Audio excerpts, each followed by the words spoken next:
Howdy there. Welcome back and Happy New Year, y'all. After a brief hiatus, it is once again Skews Day. Today's January 4th, 2022. Holy hell. I'm Trey Crowder, and that's Mark Agee. What's up, Mark? What's up, Trey? I just got back from 2 weeks of holiday travel yesterday. Across flew to Virginia, drove to Florida, flew back to LA, and so far avoided the crime. We'll see how it goes. Yeah. Yeah. Yeah, no, me too. I mean, not the same places, but yeah, I've been in rural Tennessee this whole time. We mostly just kept to our, circles, family and whatnot there. Yeah. But yeah, pulling through all right so far. Did you get any wild shit happen? Any good Florida stuff or anything like that go down? I mean, the first thing I saw when we pulled into my in-laws' subdivision was a guy riding an ATV smoking a blunt. So There you hell go. yeah, Florida. Hell yeah, That's pretty Florida. much the craziest thing I saw. That was just pure fun. I like Florida. It's a bad rap. The we make fun of it though, so I guess I got to own that. We're part of the problem when it comes to people roasting Florida. As far as the news, I don't know if you saw this, but Melania is now selling NFTs, which I'm not really sure what they're of. And if you don't know what NFTs are, you're welcome for not knowing because I'm not going to Sure. bother. I've been like, it's not like I've tried that hard to understand what they are, but I've had a couple of, brief conversations with people like, what the hell is that? And then they try to explain it and I don't really pick up on it, but and I still haven't really. So if she's doing it, I thought it was whatever. I will really get in the weeds if I start talking about NFTs, I'm sure, because I'm very ignorant, but isn't it supposed to be some kind of like digital art type thing or something? Like what the hell is It's what's it going to be? Just like Yeah, I don't know a exactly. digital like glare Yeah, or digital it's a stank face thing icon? I don't get it. maybe it's the Christmas decorations. It's a built on blockchain technology, and this is like I'm using a bunch of words I barely understand. So anybody that works in tech, feel free to throw shit at the screen. It's a digital record that refers to a piece of artwork that you own, but you don't actually own the artwork. You just own the digital record. So literally, you can right click on it and steal it. Just you can download any image on the internet. So this guy, it was really funny. This guy was complaining all over the internet because somebody stole his NFT of a monkey wearing a grill smoking a joint. All right. He Yeah. apparently paid hundreds of thousands of dollars for this. And he was like, but the thing is, like, the whole point of blockchain is it's supposed to make it impossible for your thing to be stolen. That's the whole point, is the code makes it impossible to hack. So he was like doing this long explainer thread about actually stealing it's illegal. It's like, buddy, the whole point of this technology is not supposed to be illegal, and you think you discovered theft law. But all Yeah. someone did was right click. It doesn't make any fucking difference. Uh, She's also selling a fancy French hat that was gifted to her by the Macron family that visited France, which she's selling it. She autographed it, so she should get way more than $2,000 worth. But I'm wondering, is she building up a divorce fund? I don't know, because like, what does she need to sell a $2,000 hat for?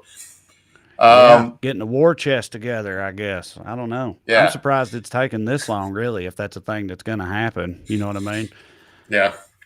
But in further exciting crypto news, Let's Go Brandon is now a Bitcoin that also owns a NASCAR, driven by the actual Brandon, who is on, through no fault of his own, was the origin of this Right. chant. And he was complaining last week about how because of the chant and because he's associated with it, he couldn't get sponsorship. And Yeah. then he just wanted to stay out of politics, didn't want to deal with any of it. And then he signed a promotional deal with the LGB coin thing because because he's so desperate, or just is like decided to lean into it. But anyway, NASCAR might take away his branding deal, so maybe he's fucked anyway. Well, how much, it's got to cost a fair amount of money to sponsor a car for an entire Xfinity series, I would think. Like Yeah, this shit like million this, I'm just dollars. like, is this not just something that somebody just made up and now they're like spending all this money in the real world? And it's Well, because I know it ain't worth much, right? I mean, I looked up what it's trading at today. The value of it's down 22% today, probably presumably because the NASCAR might make them back out of their sponsorship deal. But it's currently trading at 0.00009 cents. That is nine ten thousandths of a dollar. And the funny thing was they minted 330 trillion of these things. So quite obviously, it's a scam trying to get like Trump fans to all buy $5 worth each, and they could all right. cash out for a shit ton of money. But it's not working. So hell yeah, ain't Yeah. that capitalism's wild, Betty? It's Sure crazy. is. Yeah, the future shaping up to be just as dumb as ever. You got fucking monkeys with grills smoking blunts getting stolen on the internet, and I, cryptocurrency based on a, you know, I'd rather weird buy analog. actual snake oil to cure my hemorrhoids or whatever, because at least that had some opium in it. Do you Right. know what I'm Yeah. saying? Or just existed in the world. Do you know what I mean? Yeah. Like was Yeah, an you can touch actual it. thing you could touch. You Yeah. could rub snake oil on your butt if that's what you wanted to Yeah. do. You know, might not do anything, but you could do it. All this Yeah. stuff is just fucking like dipshit Harry Potter stuff. It's just Yeah. made up. At least if you Yeah. felt in hard times, you could throw your pet rock at somebody or eat your Beanie Babies. Right. Yeah. Oh well. Happy New Year indeed. Okay. With us as always is producer Matt. This is Weekly Skews. I do want to remind you, if you're vaccinated and want to see me live, you can go to wellreadcomedy.com for tickets and information on the upcoming shows. That would be super cool. As for the show tonight, as the 1 year anniversary of that fateful failed insurrection of last January 6th looms on the near horizon, we look back on what we've learned in the intervening months about that shit show and its perpetrators. What do we know now? What's it tell us about the future? Is any of it good? I think you know the answer to at least one of those questions, but we will still try to have some fun along the way, beginning as always with the Daily Dumbass. Matt, graphic, please.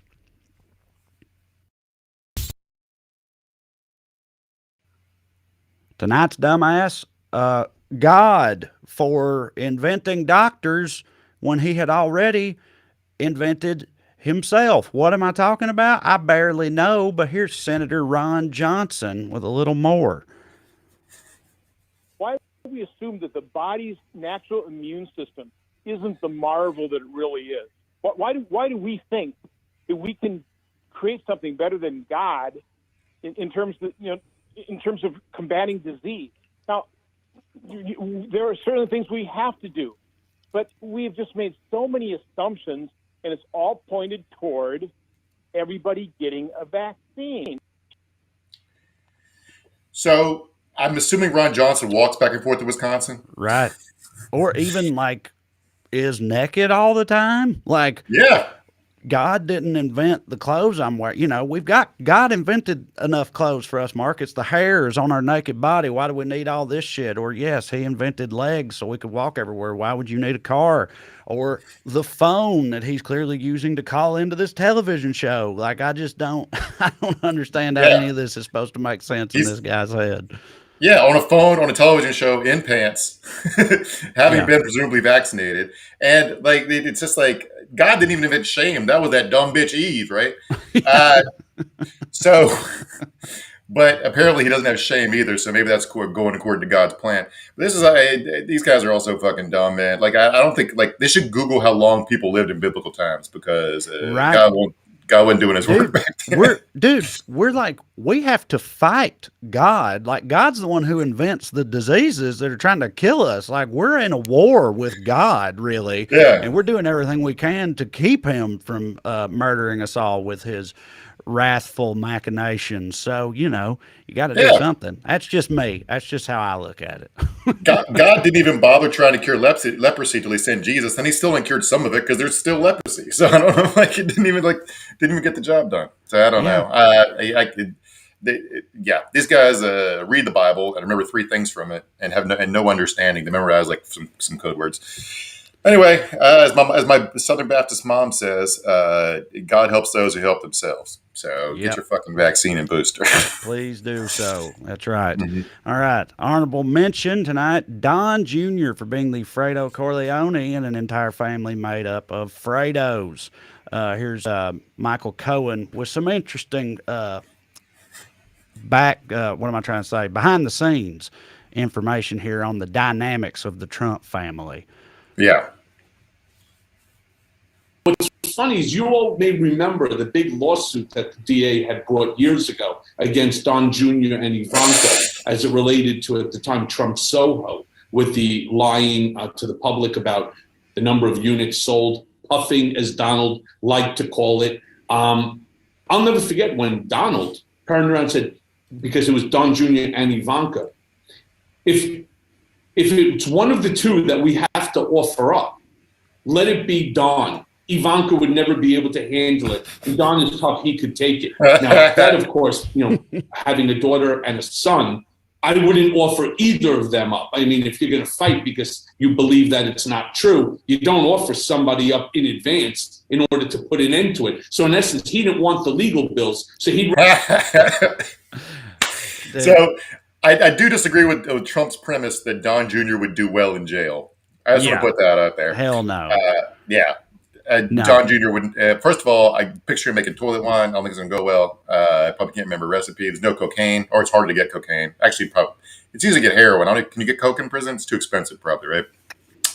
I don't know, but either way, it's going to involve a lot of butthole stuff for Don Jr., I think. So, Yeah. But hey, helmet, maybe he's into that. I don't know. But I just think it's funny to imagine that Trump, is always offering up Don Jr. Like whenever any subject matter comes up, like if they're talking about the January 6th commission or just whatever it is, anything at all, Don Jr.'s name hasn't even been brought up yet. And Trump's like, I got an idea. Maybe we could just give him my sorry ass son. Would that work? Like, oh, he wasn't involved in this particular thing, sir. It's like, well, still, I'd just really like to get rid of him if possible. That would be good. Yeah. If somebody could help me out with that. It's like, remember the first season of The Wire when the Barksdale organization accidentally shoots a cop and they realize everyone's real mad at them, so they have to give up somebody. So they just basically draw lots and Weebay has to go to prison for life. Yeah. It's essentially the same thing. It's like, I can just picture Don Jr. agreeing to take more bodies if they get him another sandwich. Man, but no, I can't. I mean, I guess Ivanka, he said Ivanka wouldn't do well. Maybe she would do even worse than Don Jr., but I don't think so. I think even she would be better off in a woman's prison than Don Jr. would fare in regular old jail. If you guys don't remember the details of this case, what happened was the New York City District Attorney had the Trump Organization dead to rights for lying about occupancy rates at their buildings to get further investment. They had emails between Don Jr. and Ivanka talking about how they were lying. And what happened was Trump gave a big campaign donation to the district attorney, Cy Vance, and then the case went away. So just another example of the many, many places the Democratic Party could have stopped all this. Cy Vance is, of course, a very powerful Democrat. Right. Well, that's the other thing that's kind of funny about it to me, too, is it's just like, I can't believe that Trump, I feel like Trump assumes that none of them are ever going to go to prison. Do you know what I mean? Mm-hmm. He just takes it for granted that they won't, and he's probably right, but I think that makes it funnier that he's like, well, who could go to prison is Don Jr. That would be fine. In his head, it's not even really a possibility, but he's like, but still, I mean, he can go. That would be all right. Yeah. He must honestly not believe that Don is his son. It's sort of just an embarrassment. He didn't want to be named after him. He's just he's not even a person to him. Just he'd throw him in a wood chipper for $5. It's pretty funny to me. Absolutely. Yeah. By the way, speaking of Don Jr., congrats on his engagement / impending second divorce. Because that will not last long. He just got engaged this weekend. No, that will not. All right. Our next honorable mention for Daily Dumbass, all those Floridians who are all hung up on knowing whether or not they have this COVID thing that everybody's talking about. Really shouldn't be so concerned about knowing whether or not you have the disease in the middle of this plague. This, according to Florida's Surgeon General, as you can see in this clip right here. Going to be working to unwind the sort of testing psychology that our federal leadership has managed to, unfortunately, get most of the country in over the last 2 years. We need to unwind this testing sort of planning and living one's life around testing. Without it, we're going to be sort of stuck in the same cycle. So, it's really time for people to be living, to make the decisions they want regarding vaccination, to enjoy the fact that many people have natural immunity. So, what makes this a cosmic fucking joke is he's taught, the sign, if you're just listening to the podcast version, the sign hanging on the front of his podium says early treatment saves lives. Now, So here's the problem with that. You don't know to get treatment if you can't get a positive fucking test. This is not a system that works. And the thing on the right recently has been that There's too much focus on the vaccines, not enough on how much better treatments have gotten. And okay, fair. Treatments have gotten better. But vaccines are super, super cheap, like $1 a piece or whatever, and the fucking monoclonal antibodies are like $2,000 or something. So like, it's a fairly straightforward reason why the government want everybody to get the fucking vaccine. Well, but in Florida specifically, DeSantis was one of the first major people to push that exact narrative, right, about the treatment, the antibodies, and all that stuff. And the CEO of Regeneron that makes the antibodies is his literal #1 political campaign donor or something like that. So, you know, it's all very American and very much checks out. But also, like you said, he's standing at a podium that says early treatment saves lives. Literally impossible if your testing isn't a thing, because how are you going to get early treatment if you don't know you have it? Also, towards the end, he says, I can't remember exactly, but he's like, instead of just enjoying the fact that some people have natural immunity, you know what I mean? It's like that also is you need to get tested to know whether you've had the damn disease, whether you have it or not, to know if you've got any kind of natural immunity or know if you need treatment, or to know literally anything in this scenario. I don't know what is supposed. Literally, the underlying message here is just literally just go to work and don't worry about this anymore. Like, that's all it is. Like, just fuck considering it at all. Just go to work and go to shows and stuff and do whatever you want to do. Yeah, I mean, it's like we're banishing object permanence as a COVID strategy. It's just like, if you don't look in your blood, the disease can't be there, right? Right. Yeah. So like, but you're talking to a guy who historically, when he knows he's broke, just won't check his bank balance because fuck that shit. But I'm not the governor of California, of Florida. Right. You know, it's like, dude, I mean, honestly, I come from a long line of really every man in my family, and I ain't gonna lie, I've got some of this too. I'm not with COVID specifically, but just that idea. It's like, you can't be sick if you don't go to the doctor, you know, like you were just saying. It's like, just, no, ain't nothing wrong with me. All the doctor's going to do is tell you something's wrong with you, and then you'll know something's wrong with you, as opposed to just acting like nothing's wrong with you forever. And that goes for mental shit too. It's just a general sort of philosophy that us Crowder boys have always had. And you ought not be that way, but especially in the middle of a pandemic. But even I am not that way when there's a plague on. You know, it should be a factor in people's health habits. But what are you going to do? We're starting year 3 of this pandemic, and we've learned nothing. Oh my God, dude. The scientists learned a lot. The general public, and I say that as somebody, I mean, I traveled across the country, but I wore my mask and shit, and we did rapid tests all the time, and I'm vaxxed and boosted. But that said, I recognize that I am part of the problem, but we flew like the day it was like, well, Omicron's here and it's getting real bad. I was like, well, we're already in the fucking plane. I don't know what we're supposed to do about it now. But anyway. All right. So this next one, Mark, I'm definitely going to need you to do, because this is one of our like conspiracy lunatics here. Yeah. Back for another go round. So yeah. I guess that is what I bring to this. Your forte. This show. Yes. Yeah. That makes sense. Okay, so I'll let the clip speak for itself before we get into who it is and why he's arguing, but it's all really funny. But so I guess the dumbass for this one is whoever put this restaurant's menu together. Get the clip, Matt. Your message. When you've finished recording, you may hang up. Press 1 for more options. Hello, this is Loser's Cafe, and I have a phone order by text for a cock sandwich. I'm not really sure how you want your cock on that sandwich. Would you do me a favor, please? Will you call me back? Remember, this is Joe Bond from Loser's Cafe, and I have a text order on our system for a cock sandwich. And I need to know, do you want that circumcised, uncircumcised? We can serve the circumcision kind of like, calamari on the side if you want. But we need to know if you have dipping sauce and exactly what you want with it. Will you call me back? Thank you. Okay, let's see if we can get the next one. So that we've talked about this guy before. That's a returning guest / treasure hunter / election fraud expert / inventor of the QCAT, Jovan Pulitzer. And what he's doing is phone pranking a fellow conspiracy theorist because of a weird beef they're at. Now, what's really funny to me that video is he's doing a fake voice, but he used his real name, Jovan, which there aren't a lot of Jovans running around. For sure. On that, So- real quick, is that his actual name? No, he changed it because Okay.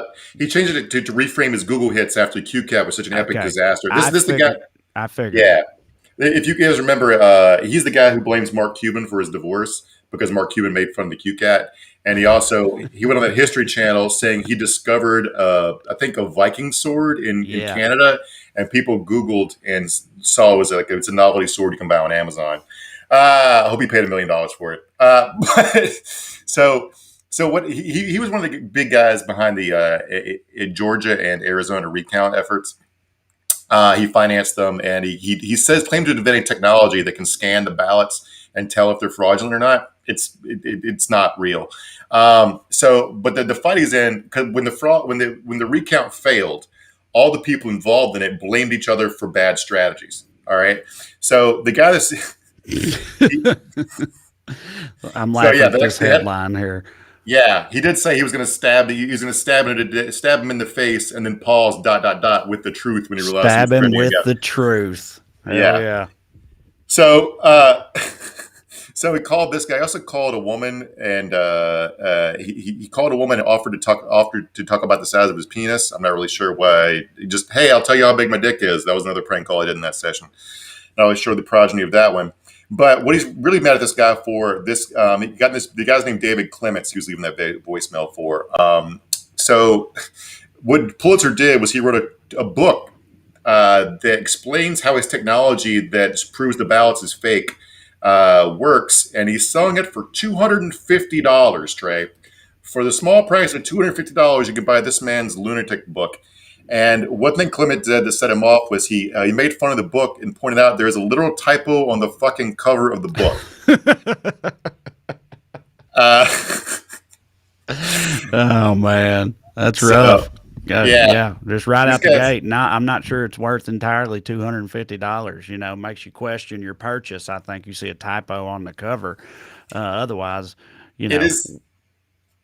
I'm watching today. There's a beef going on between Marjorie Taylor Greene and Dan Crenshaw. They're at each other's throats right now, and I'm like, why in the world would you ever join this pack when they're literal fucking hyenas who rip each other apart? Right, all the time they end up when things go wrong. Well, dude, it's like it just all trickles down from Trump. I feel like because that's what he does. Like he'll just fucking throw you smooth under the bus at the earliest opportunity and just keep on rolling. And so, you just see that kind of same mentality sort of disseminate amongst all of these loonies out here. But I also just both these prank calls were dick based, which, when I was in 6th grade and we were in the prank call game, there just hasn't been a lot of advancements. I guess just with this guy, I'm just saying, like the old cock sandwich play. And also he repeated it too much. He kept just saying cock sandwich. It's like he came this close to being like, do you get what I'm saying? You want to eat a cock is what I'm saying to you. Like you would be the type of guy who would eat cock, but I'm saying it's on a sandwich. So it's a cock sandwich is what I'm trying to say. Okay. Like I feel like he was this close to just doing that. Yeah, I mean, I don't think he really thought the bit through, considering he was selling himself as the proprietor of a business called Losers Cafe. Yeah. So I was like, well, you're the guy who owns Losers Cafe, right? Is there a cafe that caters to losers, or right? Also, just feel like prank call's not the same without the other person on the line. You know what I mean? Yeah. Like the idea is like he picks up, you're like, hey, this is the guy from the cafe. I understand you ordered a cock sandwich. What are you talking about? I didn't order a cock sandwich. Are you sure you didn't want a cock sandwich? When you're just leaving a voicemail, just, I don't know, poking a lot of holes in this guy's crank call methodology here. Shocking. I would say as a professional comedy writer that the calamari part maybe had some originality and some legs to it. I'd rework the whole thing around the calamari part and start with that. Yeah, there you go. Start from the ground up. Yeah. Okay, well, we got one more honorable mention for Daily Dumbass, and it is Donald Trump for not loving Donald Trump as much as Alex Jones does, or at least did. I don't know at this point. Alex seems pretty upset. In this clip he put out as a response to Donald Trump debating Candace Owens on the subject of the COVID vaccines. Go ahead, Matt. Emergency Christmas Day warning to President Trump. You are either completely ignorant about the so-called vaccine gene therapy that you helped ram through with Operation Warp Speed, or you're one of the most evil men who has ever lived to push this toxic poison on the public and to attack your constituents when they simply try to save their lives and the lives of others.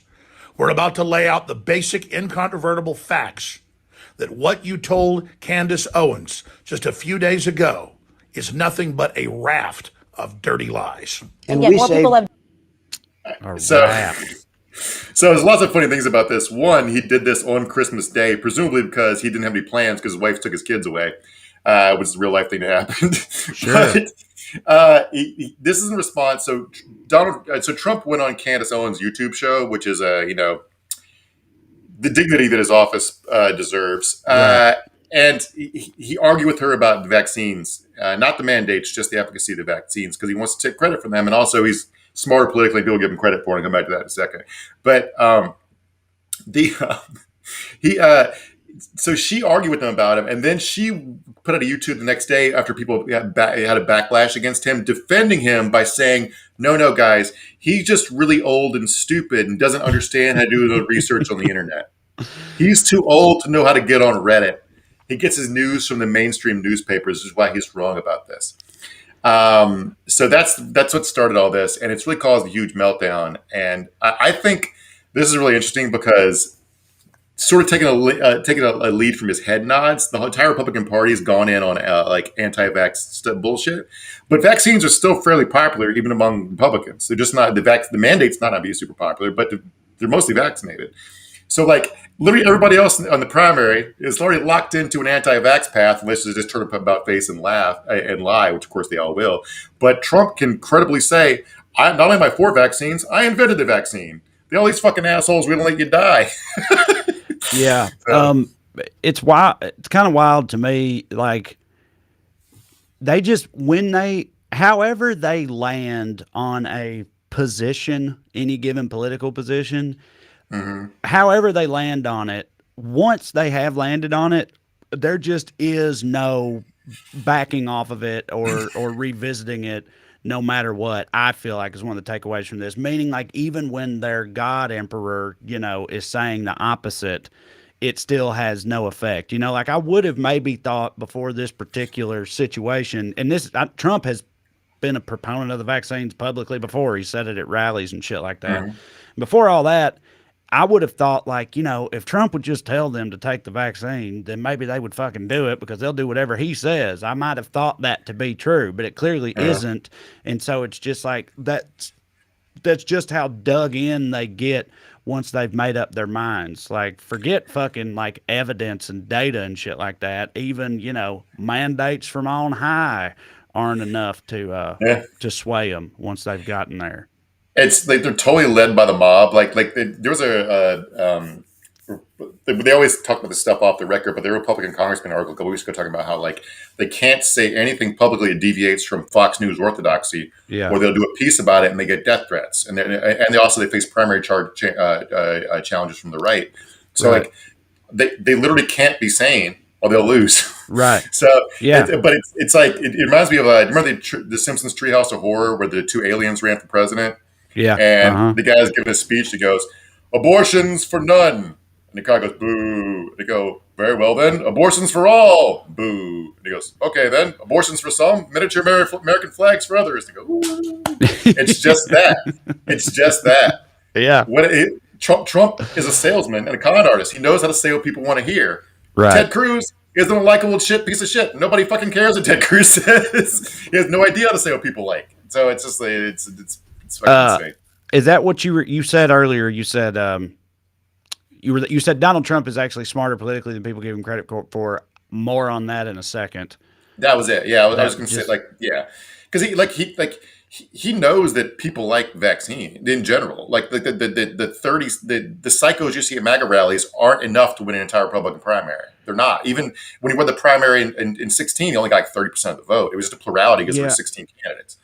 So Well, I think I don't know this is very, very anecdotal, but I just got back from my hometown and my wife's hometown. My wife's hometown, Wayne County, Tennessee, is literally the reddest county in the very red state of Tennessee. Uh, like Trump carried it by a larger margin than any other county in Tennessee. It's just red as hell. And when I was there, going like if I went to the grocery store and stuff like that, young people, not really, but most every older person I saw in Wayne County was wearing a mask in the grocery store and stuff. And again, it's anecdotal, but it made me think it's like, okay, whatever they might say or like complain about or whatnot, I think at this point, a lot of them have realized like, I might fucking die from this thing.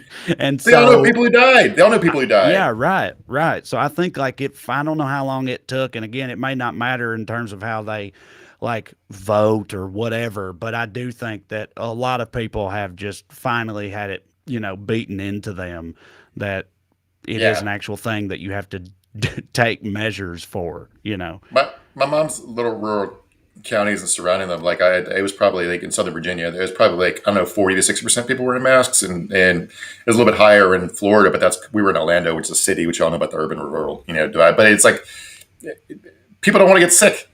Right. It's fairly straightforward. Nobody being sick don't hit. Being sick don't hit. You heard it here first, everybody. All right, let's get into it, Mark. It's 2 days removed, 2 days away from the 1 year anniversary of January 6th.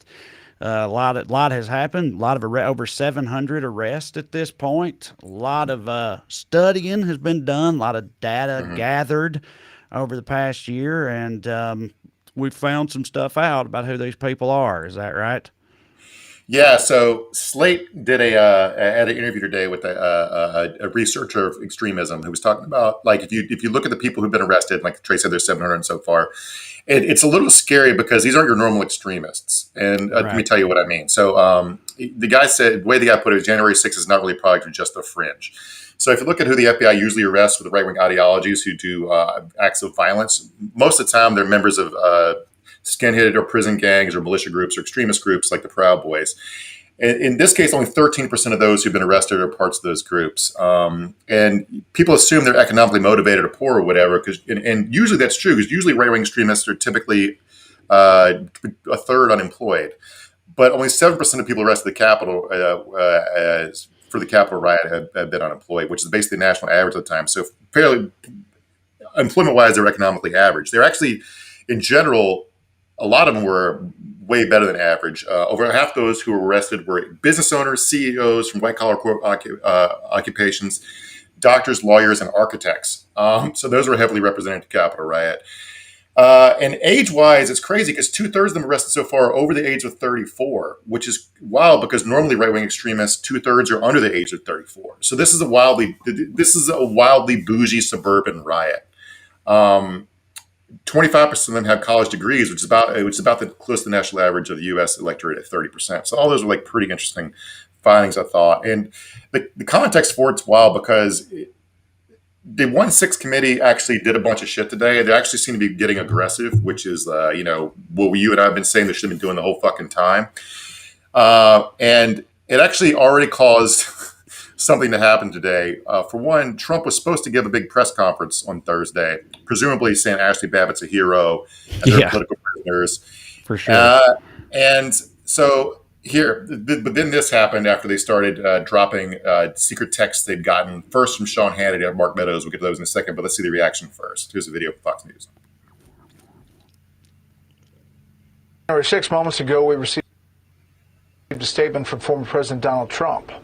That's right. He just canceled his press conference scheduled for January 6th. He accused the committee of, quote, bias and dishonesty. The committee just asked Sean Hannity to speak with the panel on a voluntary basis, no subpoena there. The committee says it has information that Hannity, quote, had advanced knowledge related to the planning by the former president and his legal team leading up to January 6th. On 1/6, Hannity condemned the riot.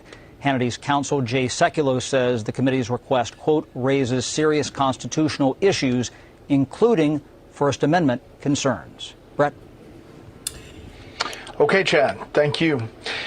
All right. So when they said that they have information that Sean Hannity may know this, The information he may know this is a series of text messages where he says he's basically warning Trump that if he tries to do whatever he's planning to do, the entire White House counsel's office will quit, and they can't afford to lose all those lawyers right now. And he goes, I do not see January 6th happening the way he's being told. Then he said this right here. I'm very worried about the next 48 hours. Now, the question is, if you don't think the 6th is going to go the way he is told, what was he told? Right. Yeah. I mean, yeah, that is the question. Like, what was the expectation? Well, I don't understand, honestly, because it's like, clearly he knew that something was, but these texts are from the day before. They're from January 5th. So he's already worried about how it's not like he saw it unfolding and then was like, oh shit, this has gone too far. As before it even happened, he was like, this is not going to be good. But what was even supposed to happen in the first place then? Like what was the goal? We talked about, there was other Fox News hosts. We talked about it on one of the shows before the break, where there were multiple like pundits and Fox News people sending text all over the White House, but also like Don Jr. or Ivanka or both were sending text and trying to get Trump to do something, and he wasn't. So it's like this has been gradually coming out. And like I said, when we talked about before, it's like it shows to me that they fully just exploit these people, that they, gin up and get them all fired up with the bullshit and feeding them everything and pissing them off all the time because that's how they pad their bank accounts and buy their yachts and stuff. And they realize that, but they too are afraid of them and, and do not hold a high opinion of these people. They're not on the same side. They're not their people. They serve a purpose for them, but, they don't want them actually showing up and doing shit because that would be bad. Yeah, I mean, con artists typically have zero respect for the intelligence or humanity of their victims, right? Right. But like, it's that first text I read was from December 31st about how like it's January 6th is not going to go how you think. I don't think so. Not going to go how you were told. So like they were aware, like he was aware of something big being planned like a week earlier, and I'm like, I do want to watch this. It's not just text from Ivanka. Here's a video of Liz Cheney. We'll play this video, then we'll talk about it. But here's a video from Liz Cheney on a Sunday show. If you have that, Matt.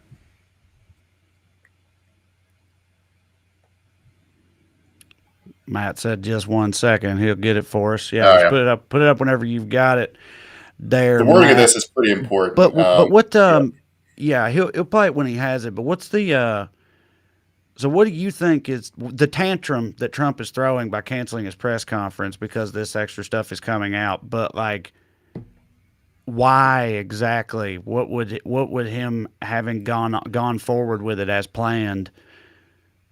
What would have been the repercussions, or why, the way he operates and not really giving a shit generally about, much of anything. I'm, wondering why this had this effect on him. Well, clearly he's seeing what his friends and allies were saying about him behind his back. And the committee has a lot of it, right? And he doesn't know what else they're going to put out between now and Thursday or afterwards that would make him look like a fucking idiot. Idiot for saying something that they then, immediately disprove or discredit. I mean, after the fact. What if he has Judge Jeanine intro him at his big press conference, and then they drop text messages where Judge Jeanine calls him a fucking moron? Right. Right. You're right. Again, he's not. He knows that man knows how to put on a show. Would you have a comic open for you where you don't know what they're going to do? Yeah, right. Okay, Matt says he's got it. So this is Liz Cheney talking about some of their findings. Is his failure to make that statement criminal negligence? I think that there are a number of, as the chairman said, potential criminal statutes at issue here. But I think that there's absolutely no question that it was a dereliction of duty. And I think one of the things the committee needs to look at as we're looking at a legislative purpose is whether we need enhanced penalties for that kind of dereliction of duty. But I think it's also important for the American people to understand how dangerous Donald Trump was. We know as he was sitting there in the dining room next to the Oval Office, members of his staff were pleading with him to go on television, to tell people to stop. We know Leader McCarthy was pleading with him to do that. We know members of his family. We know his daughter. We have firsthand testimony that his daughter Ivanka went in at least twice to ask him to please stop this violence.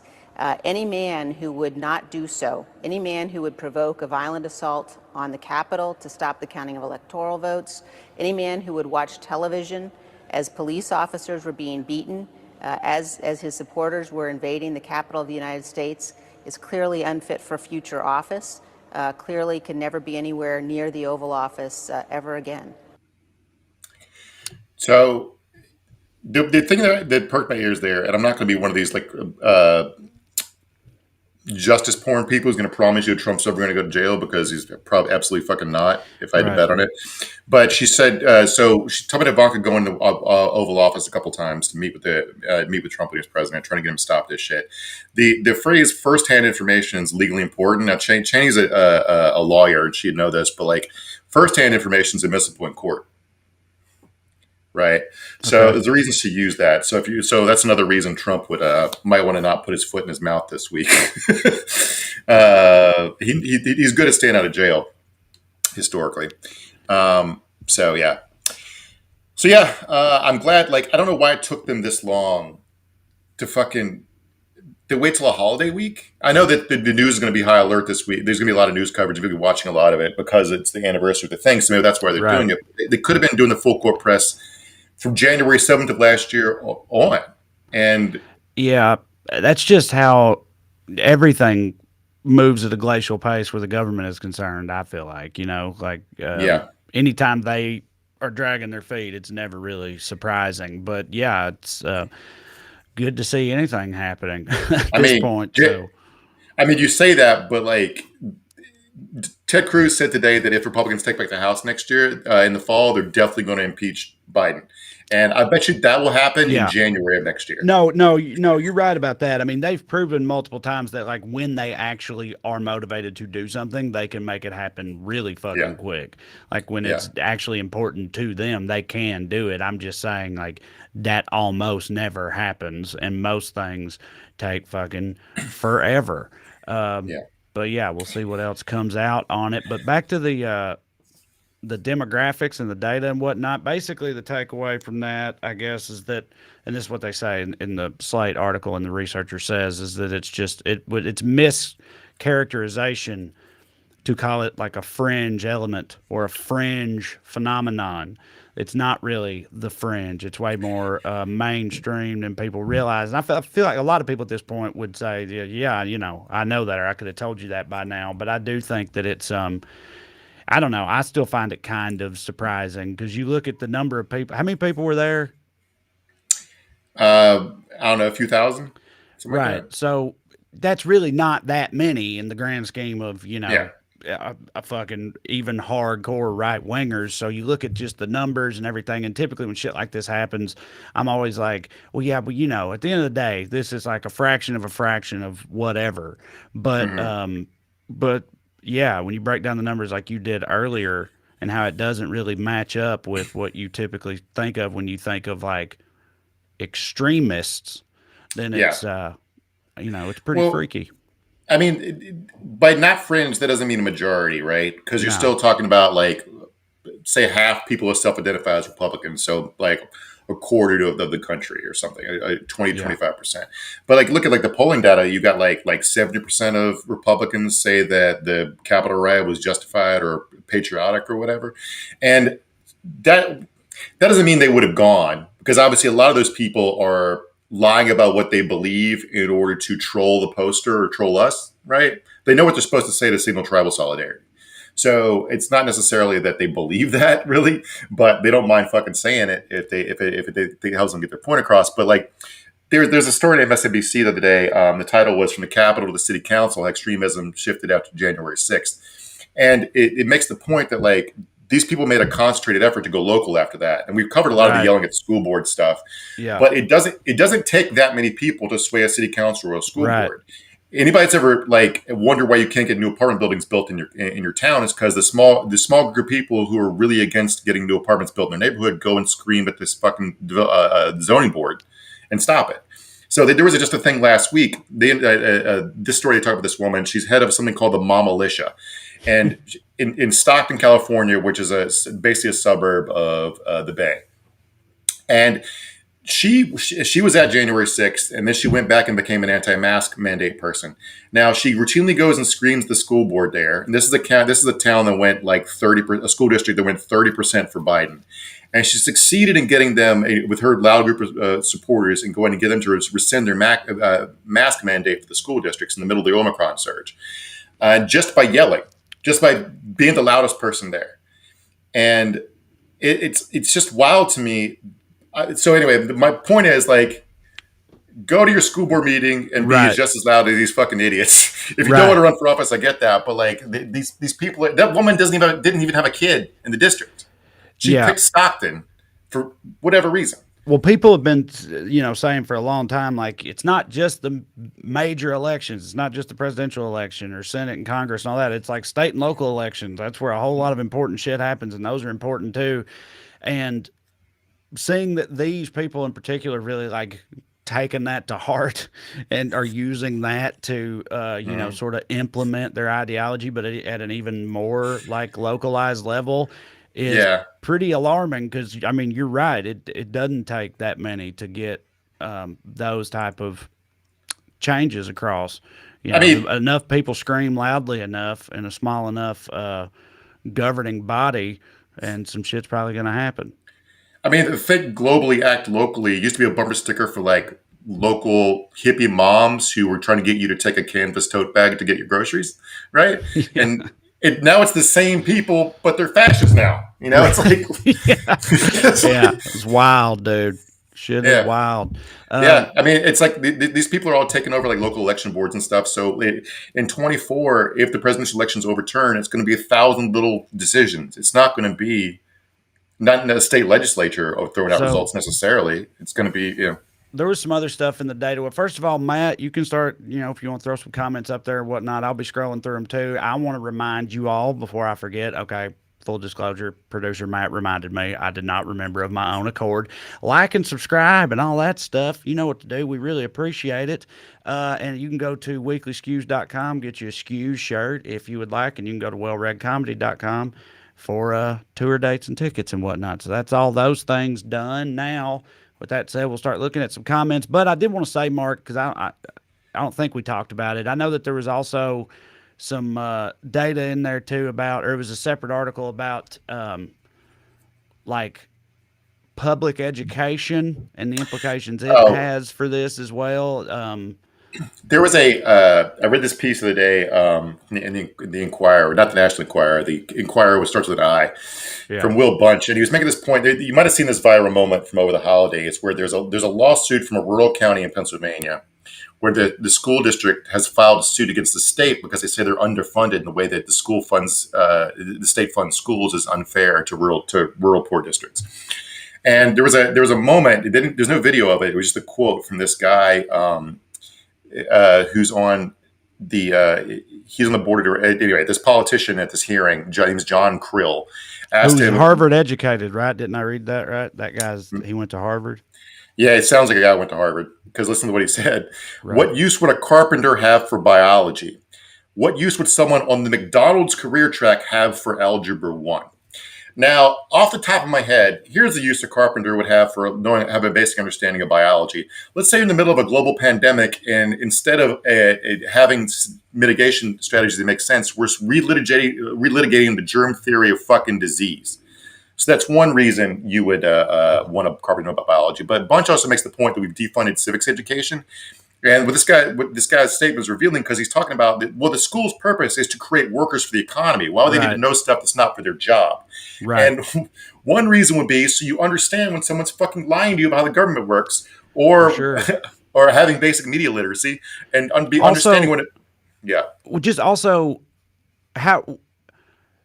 who makes the determination that these kids in this school, well, they're all going to be fucking woodworkers. They're all going to work at McDonald's or whatever. Do you know what I mean? Like I went to a school and fit the demographic of a factory worker. If they just said, you know what, we're not going to do any of this algebra shit or any of that. Mm-hmm. before I ever went to school, then I wouldn't have went to college and, wouldn't be sitting here with you today, Mark. You know what I mean? Like it becomes an automatic self-fulfilling prophecy, but they don't give a shit about that because that's just how they see these people. It's like you're born here in this bracket or whatever. This is the purpose. You are meant to serve society. Be glad we even allot you a purpose, and that's all that needs to happen. I want to talk about this comment, but before we do, I just do it like so. The point this guy was making is this exact same district only 40,000 people reside in it, but they sent a busload of people to January 6th, and so he's talking about how underfunded schools, that civics education, you end up with a bunch of fucking, even if they're materially well off because they're good at doing a task that they were taught to do by the educational system, they don't fucking know anything about how the world works, and we're churning out psychotic people who blame all the wrong stuff for their problem. Anyway, now if you teach somebody on the McDonald's track how to read a newspaper critically, they will understand that QAnon isn't real. That is the reason you fucking do it. So, yes. Okay. But anyway, it's funny to me they're doing Soviet-style central planning for how to assign workers to jobs. Yeah. Right. Yes. Yeah. BJ Anderson from Facebook says, "You guys see where Representative Devin is it Nunes or it's Nunes, right? I'm saying that right? He's Portuguese ethnically. I think it's just Nunes. Nunes. Yeah. I knew it. I knew I get it wrong. You guys see Representative Devin Nunes resigned today to run Trump's media company. He resigned a couple. He announced he was going to resign a few months ago, but I saw that he actually did it. It's effective at midnight tonight. So, adios, motherfucker. Enjoy your 2-month ride as the CEO of this fake company that's just a cash grab for other people who aren't you. So that's going to go well for him. There's like 10 different right-wing media. They talk about all these hyenas always rip each other apart. There's like 10 different right-wing Twitters. None of them work, and all of them are publicly. All the leaders of this movement have picked different ones, and they spend all day on there dissing the other people on the other one and why the other site sucks, presumably because they're owning a chunk of the stock. So it's there's no way it's going to. It's too crowded of a marketplace. Yeah, I don't think this will work, and I also think his motivations are not, exactly the same as some of the others. But we've talked about plenty of times before on the show about how like there seems to be a mentality amongst a lot of them on the right that their government service is just like a stepping stone to being like a personality, or not even a stepping stone. That their personality, they're like media personalities or media presences first and foremost, and that's what the priority is over being an elected representative. Yeah. I mean, Ted Cruz has a podcast. Matt Gaetz has a podcast. Mm-hmm. They're all trying to be influencers. Yeah. Michael Stephen Collins from Facebook says MTG, Marjorie Taylor Greene, is a bull of shit. First time I've heard that put that way, but hell, I'm into it. She is a bull of shit. I agree with you, Michael. Yeah, she got banned from Twitter, so that's fun. Sure, she's real upset about her First Amendment rights right now, I'm certain. Well, it's so funny because she immediately went to Getter. That's the one she picked, the right-wing media site she picked. But one of the reasons that those right-wing Twitters aren't going to work is there aren't any libs on there to troll. Right. Yeah. The whole fun thing for them is to get in somebody's mentions and call them a Jew. Absolutely. Right? So they show up on this show every week, buddy. Yeah. They found us. They come out. You're so right. I hadn't thought about that way, but you're 100% right. That does fully explain to me why none of those have really taken off, because that takes all the fun out of it for them. If any of them were going to work, then Marjorie Taylor Greene wouldn't have spent the last week crying about getting kicked off Twitter. Why does she want to be back on Twitter if it's a ball of fun on Getter? Yeah. So, yeah. Yeah. All right. Let's see what else we got here.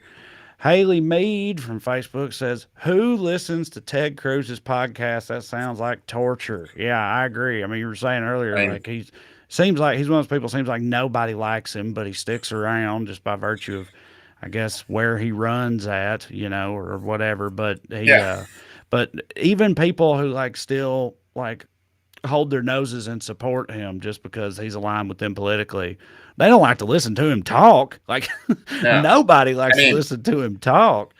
It's better than looking at his weird face. But I imagine that even his wife is probably, she's like, "Hey, honey, let's have a conversation." She's like, "Can I just listen to your fucking podcast? Because I don't want to deal with this." Yeah. Oh, by the way, I want to congratulate. It was snowing real bad in Virginia today, and I saw that there was like a 27-hour pileup on the I-95 that people were stuck in, including Senator Tim Kaine, who apparently survived the 27 hours, heating his car 30 minutes every 2 hours on drinking, just living on Dr. Pepper. So he made it to DC finally. Buddy, But, we were doing the show then. I probably talked about it last year. I remember because it was my son's birthday, so it was just over a year ago. We got stuck on Mount Baldy out here in California in a big blizzard up there for like 14 hours, so half that time. And I was on the very edge of my sanity, dog. I'll go ahead and tell you that right now. That was, of course, I had my young children with me. We stupidly didn't have like food packed. It sucked. It was not a good time. So, glad all those Virginians made it out. Southerners in the snow. yeah. Not a good combination. I mean, but my sister texted us today talking about they were, snow, got like a foot of snow and they're out of school and all this stuff, and the power was out. And my wife, who's from a city in Florida where it never snows, is like, "Oh my God, are you guys okay?" And I was like, "We once went like 18 days without power. Like my brother-in-law probably already killed 3 deer, made a pot of chili, they're cooking cornbread in the wood stove. It's fine." Yeah. most annoying part's like keeping the kids entertained. For sure. Tracy Chambers Sear from Facebook says, "Tell your senators to support and protect voting rights." Yes, I always good to tell your senators stuff. Yeah, you can tell them, but like sarcastic, by the way. If I sounded sarcastic, I didn't mean to. No, I mean, you should tell your senators stuff. Definitely call them. People say that they do actually tally up phone calls for who cares about what issue the strongest or whatever. But my thing is, like we talked earlier about, Ted Cruz has announced they're going to impeach Joe Biden when they take back the House. And Joe Biden is like, I don't need to do anything to, fix gerrymandering. So, yeah. BJ Anderson back again. Can we kick Joe Manchin out of the party yet? I mean, but you don't want that, man. You want Mitch McConnell back, be a majority leader? That's not going to hit. Think about Ted Cruz being judiciary chairman when Biden's trying to nominate judges. Because one of the things Biden actually was really successful at this year. I mean, there's good stuff. I'm not going to get into deep weeds here. I'm not going to say it's all bad or anything, but like he's pushed through a ton of judges to the federal courts, like 40, I think, which is like a record for a first year of a president. And they're good judges. They're a lot of usually what they do is they appoint prosecutors. Fuck that shit. He appointed public defenders and like civil rights advocates and shit. So that's good. So that's a real win. So you do not want Ted Cruz being chair of the Judiciary Committee. So as much as Joe Biden sucks, it's better to, just because Joe 50 Manchin. is better than, Joe Manchin, sorry. 50 is better than 49. So there you go. Yeah. Sucks, but is true. Let's see here. I'm just out. Damn it. Kim Hunsucker says Marjorie Taylor Greene is totally pumping her career. I don't know. I guess that just means being one of the aforementioned professional screaming lunatics we were talking about earlier. Yeah. She doesn't want to be Joe Biden. She wants to be Joe Rogan. That's the way to put it. Exactly. Yep. Let's see what else we got here. Apparently, John Haymaker says she also got temporarily banned from Facebook as well. I saw where she got taken off Twitter. I didn't know about Facebook, but I didn't see that. But Facebook tends to lead more than follow, so as soon as somebody else takes the brunt of the heat, sometimes they'll do something expedient. But I mean, they're also more scared of the House regulating them, because that's where all the old boomers go to complain, is on Facebook. So that's the site they care about mostly, whereas the trolls care about Twitter. So there you go. Aaron McCullough, hello Aaron, back again from Facebook, says just flip Wisconsin. Isn't Ron Johnson retiring? I don't know. Yeah, I mean, I'm sure it's in the Lord's hands, one way or the other. But yeah, I don't know. I'm not up on Wisconsin politics right now, but yeah, I'm gonna Google it real quick. Flip them all. Yeah, I guess he is. No, I guess he hasn't decided yet. At least he hadn't as of November. He's hinted that he is, though. But yeah, I mean, Wisconsin's one of those states that I think is flippable, according to like all the politics people I see, I read about. But yeah, did God invent retirement? Because I don't think you can do that if God didn't come up with it. You just gotta wait till God kills you, and then you can stop working. God decides. That's how God decides when you retire. It's when He kills you. So draw sorry, Ron Jones. Thus spaketh the Lord. That's right. All right. Good to be back, everybody. Thanks for joining us on the first edition of Weekly Skews for the year 2022. We'll be back next week. Hit the like, hit the subscribe, go to wellreadcomedy.com, do all that shit. Thank you very much. See you, love you, bye.